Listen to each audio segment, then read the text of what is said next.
अगला जो क्वेश्चन था वो भी वही स्टेटमेंट वाले क्वेश्चन थे, जो 3 स्टेटमेंट दिया है, फिर पूछा है कि कौन सा क्या दूसरा तीसरा पहले को एक्सप्लेन करता है कि नहीं। तो सबसे पहले इसमें दिया है कि चक्रीय अर्थव्यवस्था जो होती है, तो सबसे पहले तो चक्रीय अर्थव्यवस्था का कॉन्सेप्ट समझ लो कि चक्रीय अर्थव्यवस्था क्या होती है।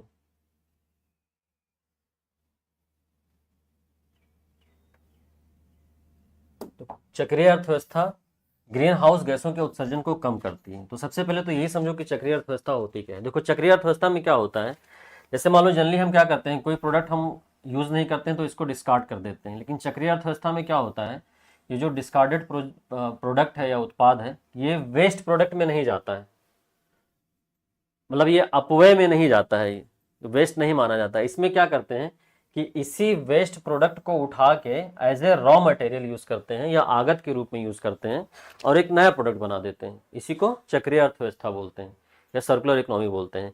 अब देखो इसको करेंगे तो ग्रीन हाउस गैस का उत्सर्जन कम होगा, क्योंकि हमारा वेस्टेज कम होगा तो ग्रीन हाउस गैसों का उत्सर्जन कम होगा। तो पहला स्टेटमेंट सही है। दूसरा क्या है, चक्रीय अर्थव्यवस्था आगत के रूप में कच्चे माल के प्रयोग को कम करती है। अभी मैंने बताया ना कि जो पहले से प्रोडक्ट है जो कि अब वेस्ट हो जाता है या अपव्यय में परिवर्तित हो जाता, उसी को एज ए कच्चा माल यूज कर लेते हैं, कच्चा माल में प्रयोग करते हैं, फिर उसी से नया प्रोडक्ट बना देते हैं।